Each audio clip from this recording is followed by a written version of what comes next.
बिस्मिल्लाहिर्रहमानिर्रहीम। अस्सलाम वालेकुम। पिछले व्लॉग भेड़ के रूम में भेड़िया या डॉलर की तलाश में हम इख्तिताम तक पहुँचे थे, जहाँ कि मेरे दोस्त ने पावर अटारनी उस गाह को दे दिया, जो कि बहुत बारिश और अच्छा शख्स था, जिसका वालिद रमज़ान शरीफ में जाके खाना काबा में रोज़े रखा करता था। तो अब उसके वालिद ने पैसे लाने थे और दे के वो उस टाइम जो था वो ले जाना था। लेकिन शाम को प्रॉपर्टी डीलर जिसने ये बात करवाई थी, उसका फ़ोन आया मेरे दोस्त को कि जी वो बड़ा शर्मिंदा है। वो कह रहा है कि मेरे वालिद से बंदोबस्त नहीं हो सका पैसों का, लिहाजा बराए मेहरबानी आप मेरा बयाना वापस कर दें। अब ये जो बात थी मेरे दोस्त के लिए ये बड़ी थी कि भाई ये मसला हल हुआ, फिर दोबारा शुरू हो गया।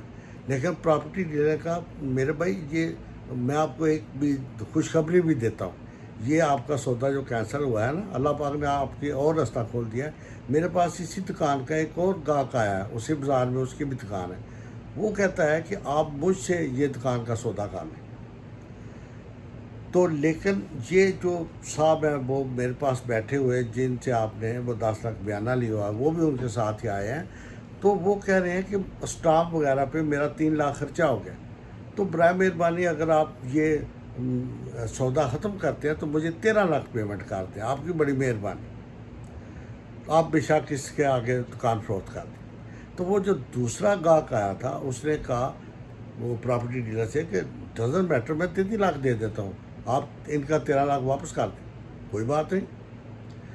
तो अब मेरे दोस्त ने कहा कि ओके कोई बात नहीं, मैं भी नहीं चाहता कि इन शरीफ आदमियों को नुकसान हो।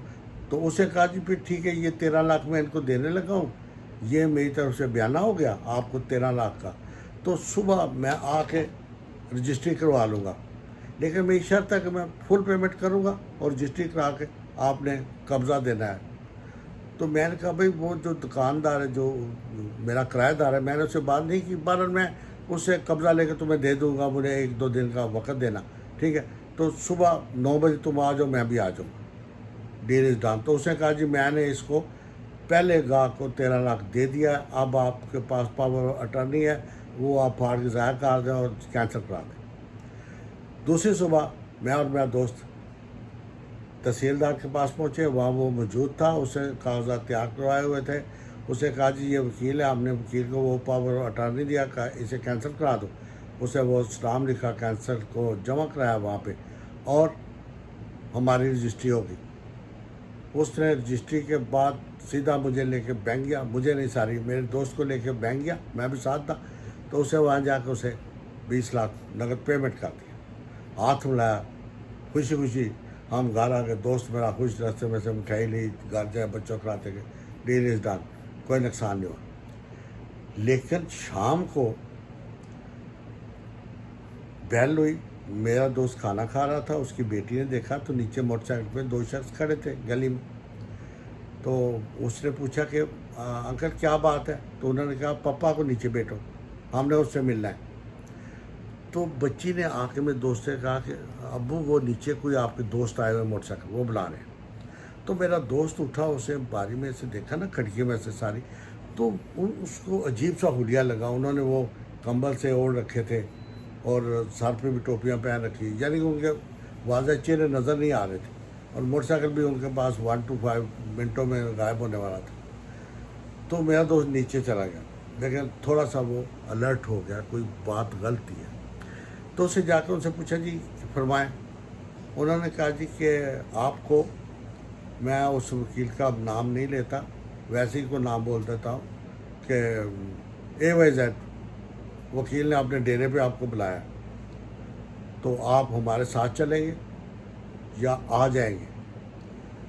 तो मैंने कहा भाई आप कोई उनका एड्रेस बताओ। उसने कहा जी कोई एड्रेस की ज़रूरत है, आप रेलवे स्टेशन पे आए, किससे से पूछ रहे हैं कि AYZ का डेरा कौन सा है?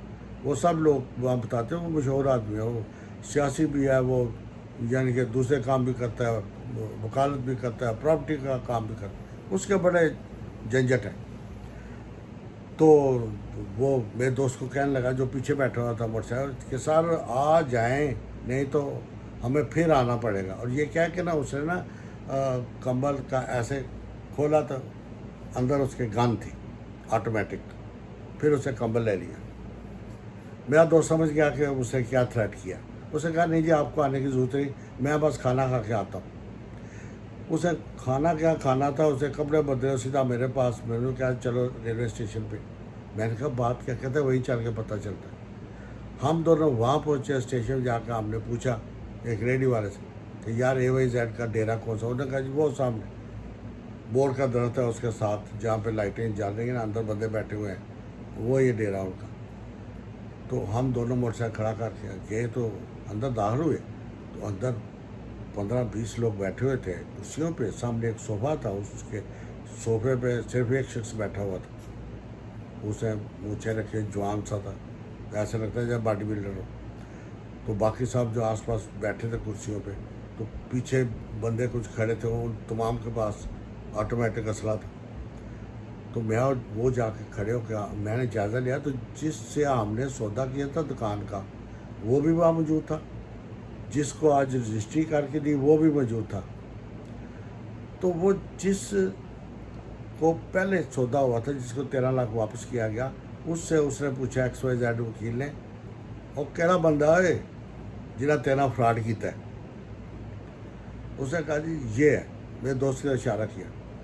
तो वो जो वकील था ना, उससे उस बोला, ओ बाऊ इत्थे आके बह, शक्लों बड़ा शरीफ लगना, पर यार तू काम तो बड़ा है।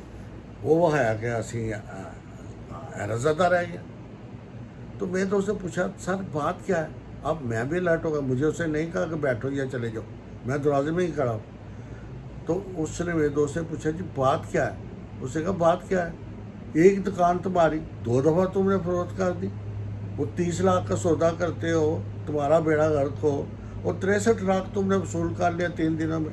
ये कैसा बिजनेस कर रहे हो। ठीक है तुम बाहर से आए हो, लेकिन इतने चालाक नहीं जितना तुम समझते हो अपने आप को। मेरे दोस्त ने कहा जी नहीं, मैंने तो कोई ऐसी नहीं की। उन्होंने कहा ये देखो 30 लाख लेके तुमने इस शख्स को वो रजिस्ट्री कर दी, यानी कि वो जो मुख्तार था उस पर रजिस्ट्री हो चुकी थी 2 दिन पहले।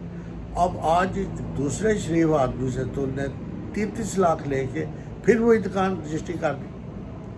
ये मेरे पास सबूत है, ये पकड़ो फार्म दोनों रजिस्ट्रियों के, और सुबह जाके वहाँ से चेक कराओ, और कल शाम तक इन दोनों में से किसी एक के पैसे वापस करो, और वापस करने के साथ माफ़ीनामा लिख के दो, वरना मैं खुद वकील हूँ, केस तैयार है, सीधा पुलिस आएगी, तुम 420 में अंदर हो जाओ।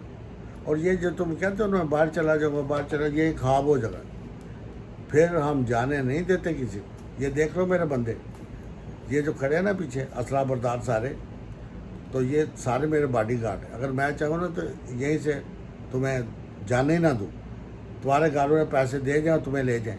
लेकिन तुम शक्ल से शरीफ आदमी लगते हो, और मैं नहीं चाहता कि तुम्हारा मुस्तकबिल ख़राब हो। बात मैं चाहता हूँ कि ये मसला हल हो जाए। तो तुम कल जाकर शहर में वेरिफिकेशन कर लो इन कागजात की।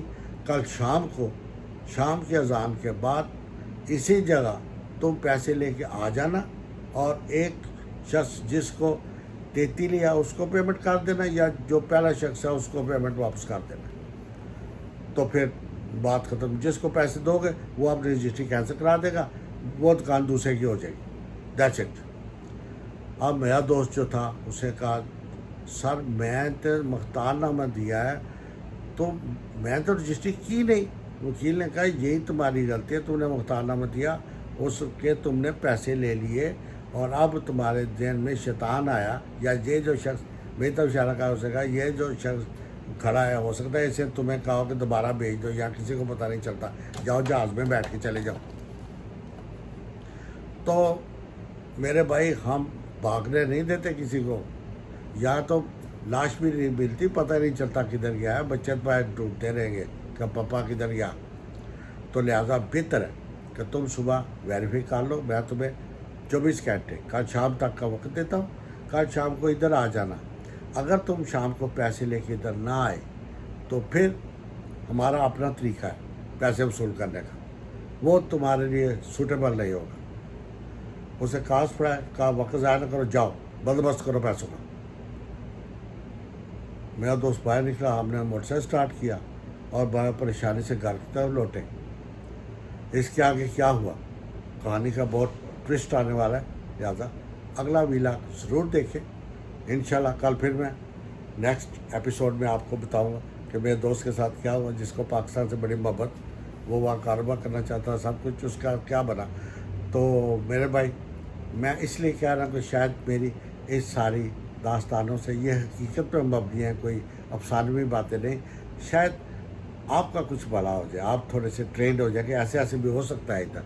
ठीक है, तो आज के लिए इतना काफ़ी। अपना ख्याल रखें, अल्लाह पाक हम सब की हिफाजत करें, हमें नौसर बाजू से बचाए और आप सब मिलजुल कर बुराई का जो है वो खात्मा नहीं कर सकते, कम से कम बुराई को बुरा ज़रूर कहते रहें। तो कल तक के लिए अल्लाह हाफिज़, फिर मुलाकात होगी, खुदा हाफिज़।